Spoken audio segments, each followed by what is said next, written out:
అదృష్ట రత్నాలయం జ్యువెల్స్ అదృష్ట రత్నం అష్టైశ్వర్యాలకు మహానిలయం. ఇప్పుడు చిరంజీవి గారు ఒక్కసారి బాపినేటి గారి బ్యానర్లో అడుగుపెట్టిన తర్వాత ఇంకా బాపినేటి గారు ఆఖరి వరకు చిరంజీవి గారితోనే తీశారు ఇంకా. ఆఖరి వరకు కూడా. ఇప్పుడు మీకు చిరంజీవి గారికి అంత ఫ్రెండ్షిప్ ఉండేదండి? అవును. అంటే మనూరు పాండవులు జయకృష్ణ గారును కృష్ణదాస్ గారు బాపు గారు డైరెక్షన్ చేశారు. అవునండి, కంబైన్డ్ ప్రాజెక్ట్. అందులోనేమో కృష్ణుడి క్యారెక్టర్ లాంటిది అయింది. ఇందులో హీరోయిన్ సపరేట్ అదో క్యారెక్టర్, ముద్దు సన్నాసి పాట. దాంట్లో ధర్మరాజు క్యారెక్టర్ నాకు ఇచ్చారు. భీముడేమో ప్రసాద్ బాబు, అర్జునుడేమో చిరంజీవి గారు, నకులు సహదేవుడేమో పేరు లేదు గుర్తులేదు వాళ్ళు. ఆ సినిమా అప్పుడు ఇక మేమందరం 5గురు అన్నదమ్ముల్లా కలిసిపోయాం అనమాట. వాళ్ళందరూ నన్ను అన్నయ్య అని పిలిచేవారు. నేను వాళ్ళేమో తమ్ముడు క్యారెక్టర్ కాబట్టి పేర్లతో పిలిచేవాడిని. అలా చేసి షూటింగ్ లేకపోతే అందరం కలిసి సినిమాలకు వెళ్ళిపోయేవాళ్ళం. ఈ మేము 5గురు కలిసి సినిమాలకు వెళ్ళిపోయేవాళ్ళం. అవి వచ్చేసరికి బయటకు వచ్చినప్పటికి అప్పటికి మంచి రైజులో ఉంది ఇది కెరీర్. మీరు బయటికి రాగానే అందరూ వచ్చేసి ముగేసేవారు, సంతకాలు గింతకాలు అనేవారు, షేక్ హ్యాండ్ లేనివారు. ఇవన్నీ చూస్తుంటే ఒక రోజు అన్నాడు చిరంజీవి గారు. అప్పుడు ఇంకా ఆయన సినిమా రిలీజ్ కూడా కాల, మనూరు పాండ జరుగుతుంది. అన్నయ్య రేపు పొద్దున్న నాకు కూడా ఇట్లా వస్తారా అన్నాడు. దీని మీద 10 రెట్లు వస్తారయ్య నీకు. ఎలా చెప్పారు సార్? ఎలా చెప్పాను అంటే, ఆయన కొత్త సినిమా, మొట్టమొదటి సినిమాది. దానికి ముందు ఏదో పునాదిరాళ్ళు ఏదో చేశారు. ప్రాణం ఖరీదు కూడా ఇది జరుగుతూ ఉండగానే వచ్చింది అది. కాబట్టి అది ముందు రిలీజ్ అయింది, ఇది లేట్గా అయింది. అప్పుడు మేమందరం కలిసి కూర్చున్నప్పుడు అతను నేనే ఉండవు, మీ ఇష్టం వచ్చిన సాంగ్ ఏంటి ఏదైనా, నేను డ్యాన్స్ చేస్తాను ఇవ్వడు. అంటే తెలుగా, ఇంగ్లీషా, హిందీ, అంటే ఏ లాంగ్వేజ్ అయినా మ్యూజిక్ సౌండ్ అంటే దానికి తగ్గట్టుగా రిథమిక్గా చేసావు. అది డ్యాన్స్ అంటే భరతనాట్యం కాదు, క్లాసికల్ డ్యాన్స్ ఇంకోటో కూడా కాదు. మ్యూజిక్కి తగ్గట్టుగా గంతులు వేసేసి చేసేవాడు. మనం బలి చేస్తున్నాడే, ఇక ఇంతకంటే కావాల్సింటే ఎలాంటి ఏంటి అనుకున్నాం. తర్వాత అతనిలో అడ్వాంటేజ్ అంటే కళ్ళు ఎక్సలెంట్ కళ్ళు అండి. అతని కళ్ళు కోపంగా చూశాడంటే అసలు చాలా ఇదిగా ఉంటుంది. అలాగే నవ్వుతూ కామెడీ కూడా బాగా చేయగలడు. మంచి టైమింగ్ అండి. మంచి టైమింగ్ ఉంది. అప్పుడు కృష్ణనాథ్ గారు అన్నాడు ఒక రోజున, మురళీమోహన్ వీడు మంచి విలన్ అవుతాడయ్యా మన తెలుగు ఇండస్ట్రీలో, బాగున్నాడు అన్నాడు. ఇండస్ట్రీలో విలన్ అవటం ఏంటాడు బాబు, ఇండస్ట్రీకి మొగుడు అవుతాడు చూడండి. ఫస్ట్ సినిమా రిలీజ్ అవ్వకముందే అన్నా నేను. అవునా? అయితే ఈ మాట నాతో అరవింద్ గారు కూడా అన్నారండి. ఇది వాళ్ళ సిస్టర్కి సంబంధం వచ్చినప్పుడు, సరే మంచి విలన్ అవుతాడు ఇండస్ట్రీలోని 100% అని అనుకున్నానండి, బట్ హీరోగా ఇంత అని నేను అనుకోలేదని అరవింద్ గారు కూడా అన్నారు సార్ నాతో.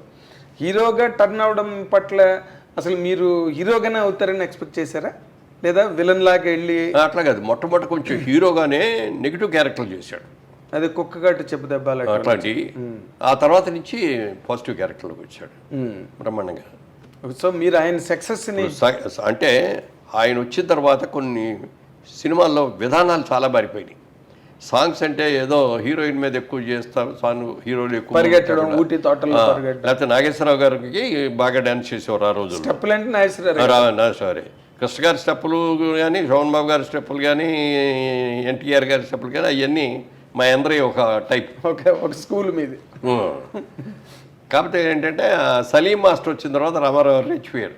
అవునండి, బ్రహ్మాండంగా చేసేవాడు. ఎదురులేని మనిషి కదా బిగినింగ్. కృష్ణముకుందామరారి పాట బిగినింగ్ అండి, రామారావు స్టెప్ లేయడం. సో ఆ విధంగా మేము పెద్ద టాలెంట్ కాకపోయినా ఉన్నంతలో చేయగలిగాం అనేది అంట. బట్ చిరంజీవి గారు వచ్చినప్పుడు టోటల్గా వరల్డ్ మారిపోయింది. అదే అన్న, సాంగ్స్ సిస్టమ్స్ మారిపోయింది, ఫైట్ సిస్టమ్స్ కూడా బోడదు మార్పు వచ్చింది. ఫైట్లో ఏం చేసేవారంటే, ఫైట్ మాస్టర్ లాగానే అన్న నువ్వే ఎక్కువ కష్టపడుతూ రిస్క్లు షాట్లన్నీ పెడతాను, డూపులు చేసేస్తారు, మధ్య మధ్యలో మీకు క్లోజ్ షాట్లు ఇస్తాను నేను. ఎవరు ఓకే, ఎందుకంటే రామారావు అలాగే చేశారు, నాగేశ్వరరావు కూడా అలాగే చేశారు. ఎవరైనా సిస్టమ్ అది, కెమెరాకి ఇట్లా కొట్టండి అని మనం ఇట్లా 4-5 సార్లు కొట్టం, ఇట్లా కొట్టం తీసేవాడు. అవతల వాళ్ళు డమాలు పడిపోతుంటారు వాళ్ళు. అట్లా చిరంజీవి గారు వచ్చిన తర్వాత వీటన్నిటిలోనూ మార్పు వచ్చింది. అందుకని నేను అంటాను, చిరంజీవి ఇండస్ట్రీకి రాకముందు, చిరంజీవి ఇండస్ట్రీకి వచ్చిన తర్వాత, క్రీస్తు పూర్వం క్రీస్తు శకం లాగా అవును, అదొక చిరంజీవి శకం అనమాట. అంత సక్సెస్ అవ్వటం, సాంగ్స్ బ్రహ్మాండంగా చేసేయడం, ఫైట్లు బ్రహ్మాండంగా చేసేయడం. ఆ తర్వాత కృష్ణ గారు మేమందరం ఇట్లా ఫైట్లు చేస్తుంటే ఎవరికి నచ్చేయి కదా. అవునండి, అవన్నీ ఏంటో తేలిపోయాయి. చిరంజీవి గారు వచ్చి ఫైట్లు చేసిన తర్వాత ఇంకెవరు డూప్ అంటే కూడా ఒప్పుకునేవాడు కదా. అవే నేను చేస్తానండి, నాకు డూప్ అక్కర్లేదు. అనుకున్నట్టుగానే సినిమా బాపు గారు కూడా చూసి ఆ షూటింగ్ జరిగే రోజుల్లోనే చిరంజీవి చేసేస్తా అంటే ఆ జనం మధ్యలో ఆ డ్యాన్సులు అవన్నీ సెకండ్ టేక్ అనేది కూడా అవసరం ఉండేది కాదు. చేస్తాడు ఆయన కూడా చాలా బ్రహ్మాండంగా ఉన్నాడు, చాలా బాగా చేస్తున్నాడు, పెద్ద హీరో అవుతాడని ఆయన జయకృష్ణే అసలు తీసుకొచ్చింది. ఫిల్మ్ ఇన్స్టిట్యూట్లో చేసిన వాళ్ళలో బాగున్నాడు ఈ కుర్రాడని చెప్పి జయకృష్ణ తీసుకొచ్చి పెట్టాడు. అవునా? అప్పుడు క్రాంతి కుమార్ కూడా చూసి క్రాంతి కుమార్ ప్రాణం ఖరీదులో పెట్టాడు. సో అట్లా ఇక సక్సెస్ వచ్చేసి అవునండి దుమ్ము దులిపేశాడు. ఆయన ఒక యుగం కింద యుగం ఫామ్ అయిపోయింది. అంటే అదొకటి. ఇంకో గొప్ప విషయం ఏంటంటే వెనక ఎవరు లేరు, స్వతహాగా సొంతంగా కష్టపడి పైకి వచ్చిన వ్యక్తి. అంటే ఇక్కడ ఒక్క పాయింట్, మీరు ఒక 50 ఏళ్ల సినిమా పరిణామాలన్నిటికీ కర్మసాక్షి మీరు. అంటే మీరు అన్నిట్లో ఉన్నారు, ఇందులో లేరు, అన్నీ మీకు తెలుసు, బట్ మీకేమీ తెలియనట్టుగానే ఉన్నారు ప్రతిదీ. ఇప్పుడు మొదటి నుంచి కూడా సార్ అన్ని చోట్ల ఎక్కడ సినిమా ఇండస్ట్రీ గురించి ఎవరు మాట్లాడుకున్నా ఒకరి ఎదుగుదల కానీ లేకపోతే ఒకరి తాలూకా డౌన్ఫాల్ కానీ వీటన్నిటి మధ్యలో క్యాస్ట్ అనే పాయింట్ని ఎక్కువగా అందరూ రిఫర్ చేస్తారు సార్. అందరూ ఆల్మోస్ట్ సినిమా ఇండస్ట్రీ అనగానే ఓకే, రాజకీయాలు అంటే ఇంకా క్యాస్ట్ బేస్డే అనుకోండి, ఇంకా అవి ఓసీలు, ఎస్సీలు, ఎస్టీలు, ఇంకా ఆ గొడవలు. సినిమా ఇండస్ట్రీకి వచ్చే వరకు ఇది ఎంతవరకు కరెక్ట్ అంటుంది ఈ రూమర్ కానీ ఈ ఆరోపణ కానీ సినిమా పరిశ్రమ మీద? ఎందుకంటే మీరు ఒక వర్గం, చిరంజీవి గారు ఇంకొక వర్గం. బట్ చిరంజీవి గారి గురించి మీరు ఇంత గొప్పగా మొదటి నుంచి మాట్లాడారు ఏం సార్? ఆయన రేజ్ కూడా అలాగే అందరూ ఎంకరేజ్ చేసి ఆయన తలని పట్టుకున్నారు. ఈ ఆరోపణ ఎందుకండి సినిమా పరిశ్రమ? నాకు తెలిసినంత వరకు మెడ్రాస్లో ఇండస్ట్రీ ఉన్నంత వరకు ఏ రోజున కూడా క్యాస్ట్ ఫిల్లింగ్ అనేది లేదు అక్కడ. నువ్వేం క్యాస్ట్ అనేది ఎవరికి తెలిసేది కాదు. ఫలానా పేర్లు చెప్పుకున్నా ఫలానా డైరెక్టర్ అని చెప్పుకునే వాళ్ళేమే తప్ప ఇదిగో ఇతని ఈ క్యాస్ట్ ఆడు కాబట్టి మనం చేయాలి అనేది ఇట్లాంటివి ఉండేవి కదా అసలు. ఓకే. హైదరాబాద్ వచ్చిన తర్వాత అది ఈ రాజకీయం ఇక్కడ అందరూ కూడా ఇది కదా. మెడ్రాస్లో ఉన్నంత వరకు ఏంటంటే సినిమా వాళ్ళందరూ ఒక గ్రూప్, ఒక family irrespective of the caste. Gents కలిసేవారు, లేడీస్ కూడా, లేడీస్ కూడా వాళ్ళు కూడా చక్కగా కలుసుకునేవారు. ఎందుకంటే ఏ ఫంక్షన్ వచ్చినా మన సినిమా వాళ్ళందరినీ పిలుచుకునేవాళ్ళం. అందుకని అందరూ అసలు ఎక్కడ ఎవరికి కూడా క్యాస్ట్ అనేది తెలియదు అసలు. ఇక్కడికి వచ్చిన తర్వాత పొలిటికల్గా కూడా అప్పటికే క్యాస్ట్ స్టార్ట్ అయిపోయి, అంటే అప్పట్లో కూడా తెలుగు సినిమా ఇండస్ట్రీలో చౌదరీస్ దే డామినేషను, లేకపోతే ఇంకొక కులం వాళ్ళని రానివ్వకుండా అడ్డుపెట్టారు, కొంతమంది తాలూకు ఎదుగుదలను ఆపేశారు అని కొంతమంది జర్నలిస్టులు ఇటీవల రోజుల్లో యూట్యూబ్లో మాట్లాడుతున్నారండి. పెట్టారు గారండి. అసలు నిజంగా అదే మాట మీరు అన్నట్టు జరిగినట్లయితే ఇవాళ రోజున ఎవరో వచ్చేవారు. మరి సినిమా ప్రొడ్యూసర్లు ఎక్కువ 75% చౌదరీస్ ఆర్టిస్టు, మెయిన్ రామారావు, నాగేశ్వరరావు, సోహన్ బాబు గారు, కృష్ణ గారు, మీరు అందరూ. అవును. ఒక కృష్ణరాజు గారు మినహాయిస్తే అందరూ వాళ్ళు. మరి ఈ డిస్ట్రిబ్యూటర్స్, మీకు ఏ డిస్ట్రిబ్యూటర్ కంపెనీ అయినా చెప్పండి, అందరూ వాళ్ళే. థియేటర్స్ ఉన్నవాళ్ళు అది ఎక్కువ వాళ్ళే.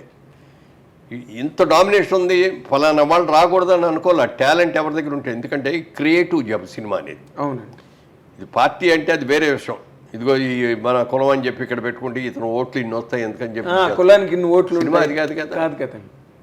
సినిమాలో టాలెంట్ మనకు ఇచ్చిన క్యారెక్టర్ బాగా ఎవడు చేయగలడు, ఎవరికి మార్కెట్ ఉంది చూసుకొని చేస్తాం అంతే తప్ప సినిమాలో మెడ్రాస్లో ఉన్నంత వరకు అసలు క్యాస్ట్ అనేది లేదు సార్. ఎవరే క్యాస్టో కూడా తెలియదు. హైదరాబాద్ వచ్చిన తర్వాత మాత్రం కొంతవరకు వచ్చింది, బట్ అది కూడా టెంపరీ. ఇప్పుడైనా ఎవరికి టాలెంట్ ఉంటే వాళ్ళకి ఇస్తారు. అదేనండి అసలు ఇప్పుడు విజయబాబు రెడ్డి గారు నేను అన్నాను అనుకున్నాం, మేమిద్దరం ఒక్క ఊరి నుంచి వచ్చాం, మేమిద్దరం రూమ్మేట్స్, అంత క్లోజ్. బాపిరెడ్డి గారు మీరు మరి అన్ని సినిమాలు చేశాను ఆయన దగ్గర. అప్పుడు 6-7 సినిమాలు చేశాను. చిరంజీవి వచ్చిన కానీ చిరంజీవికి షిఫ్ట్ అయ్యాడు. అది ఎప్పుడు తప్పని నేను అనుకోలే. చిరంజీవి టాలెంట్, అద్భుతమైన టాలెంట్ ఉంది, మంచి మార్కెట్ ఉంది, అప్పటికే బాగా మార్కెట్లోకి వచ్చాడు. అవునండి, ఫైల్లోకి అని చెప్పి బాపిరెడ్డి బాగుంటుంది అతనితో చేయి అన్నా. నేను కూడా అట్లా ఈర్షపడేవాడిని. అతను మన కులం కాదు అయితే బాపిరెడ్డి గారు ఇదేంటి, అది అతను కాపు మనం కమ్మ కదా ఇదేంటి అని అన్ని ఉండేవాడిని. నన్నే పెట్టుకోను. And for more videos, please subscribe to iDream. Please subscribe to iDream. Please subscribe iDream. And please subscribe to iDream. For more videos, subscribe to iDream. Please like, share, and subscribe to the channel. Congratulations, iDream. Subscribe to iDream. Subscribe to iDream. So subscribe to iDream Media. iDream team అందరికి huge congratulations. Please subscribe iDream Media. Please subscribe to iDream. Subscribe iDream. Please subscribe to iDream. iDream అంటే నా కళల ఛానల్ను subscribe చేసుకున్న నోరు తిరుగుతలేదు, మీరైతే గంట గుర్తు కొట్టండి. For more such videos, please subscribe to iDream. Subscribe to iDream. Please subscribe to iDream. Please subscribe iDream Media. Please do subscribe to iDream. Please subscribe to iDream Media. For best entertainment and information, please subscribe iDream. And don't forget to subscribe to iDream.